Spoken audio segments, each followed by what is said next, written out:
বিগত দিনের যে অর্থনৈতিক কর্মকাণ্ড সেটা ছিল মোস্টলি হচ্ছে ঋণ নির্ভর এবং টাকা ছাপানোর মাধ্যমে একটা অর্থনীতি ডেভেলপ করার চেষ্টা করে, যার জন্য আমরা ঋণগ্রস্ত হয়ে গেছি কিন্তু অর্থনীতি আগাতে পারে না। এই জন্য এখন আমাদের পুরো আমাদের আমাদের মূল উদ্দেশ্য হলো অর্থনীতিকে বিনিয়োগ নির্ভর একটা অর্থনীতি করা। কেন বিনিয়োগ নির্ভর? বিনিয়োগ নির্ভরের মাধ্যমে বাংলাদেশের গ্রোথ যদি আমরা বাড়াতে চাই, বাংলাদেশে যদি আমরা কর্মসংস্থান সৃষ্টি করতে চাই, আমরা যে $1 ট্রিলিয়ন ইকোনমির কথা বলছি 2034-এ, সেখানে যেতে হলে আমাদেরকে বিনিয়োগ ছাড়া এবং মোস্টলি প্রাইভেট সেক্টর বিনিয়োগ, বিদেশি বিনিয়োগ, দেশি বিনিয়োগ, যার মাধ্যমে বাংলাদেশের অর্থনীতি এগিয়ে যাবে, বাংলাদেশের মানুষের কর্মসংস্থান হবে, সম্পদ সৃষ্টি হবে এবং সম্পদের মাধ্যমে ট্যাক্সেশন বাড়বে। ট্যাক্সেশন বাড়লে দেশের সরকারের উন্নয়ন কর্মকাণ্ড করতে খুব সুযোগ হবে, সুবিধা হবে। ভোগান্তি ভুলে চলে আসুন রিগালে। ওয়ারেন্টি সহ স্টাইলিশ কালেকশন নিয়ে রেডি রিগাল ফার্নিচার, যেগুলোতে সবকিছুতে আমরা পিছিয়ে আছি এই মুহূর্তে। সুতরাং বিনিয়োগের উপর আমাদের বড় নির্ভরশীলতা এই কারণেই যে অর্থনীতিকে এগিয়ে নিয়ে যেতে হলে যে প্রাইভেট সেক্টর বিনিয়োগ ছাড়া সম্ভব না, এবং এর জন্য তার মধ্যে অন্যতম হচ্ছে বিদেশি বিনিয়োগ, তার মধ্যে অন্যতম হচ্ছে চাইনিজ বিনিয়োগ। চাইনিজরা বিশাল আকারে বাংলাদেশে আসছে এবং অনেক ক্ষেত্রে, শুধুমাত্র গার্মেন্টস না, আমরা খালি গার্মেন্টসের উপর নির্ভরশীল হলে তো অর্থনীতি চলবে না।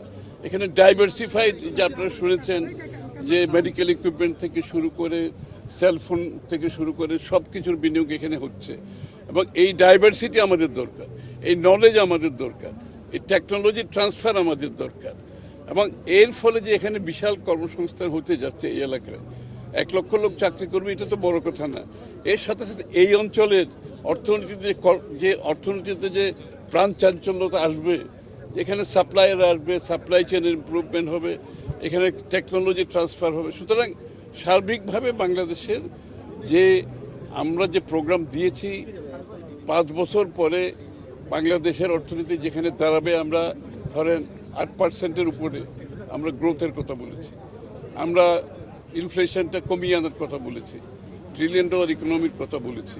তো ওখানে যেতে হলে বিনিয়োগ ছাড়া কোনো গতি নাই, দ্বিতীয় কোনো পথ নাই, একটাই পথ বিনিয়োগ। আমি বারবার বলছি বিনিয়োগ এবং বিনিয়োগ করার জন্য এই সরকার পুরোপুরি একটা বড় ধরনের সংস্কারে গেছেন, সেটা আপনারা জানেন, বড় ধরনের ডিরেগুলেশনে গেছে।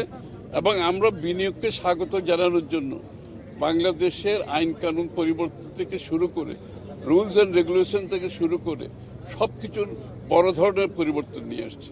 এই যে ইন্ডাস্ট্রিগুলো এখানে হচ্ছে, এটা লজিস্টিক্যাল হাব করার জন্য একটা বড় ধরনের মাইলস্টোন এটা, কারণ এটা হলে একটা লজিস্টিক্যাল হাব গড়ে উঠবে, এটা হলেই ফ্রি জোন প্রসপার করবে এখানে।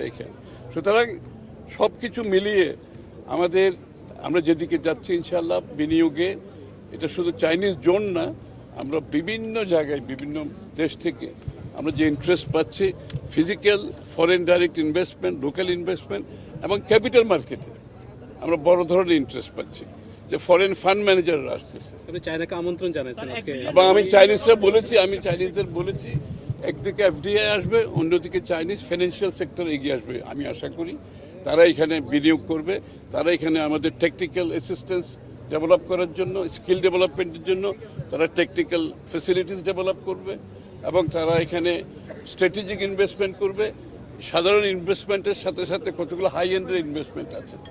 তো আমরা আশা করি চাইনিজরা ক্রমান্বয়ে স্ট্র্যাটেজিক ইনভেস্টমেন্টেও যাবে, যার মাধ্যমে আমরা যেখানে যেতে চাচ্ছি, যে গ্রোথে যেতে চাচ্ছি, যে $1 ট্রিলিয়ন ইকোনমিতে যেতে চাচ্ছি, সেটা সম্ভব হবে।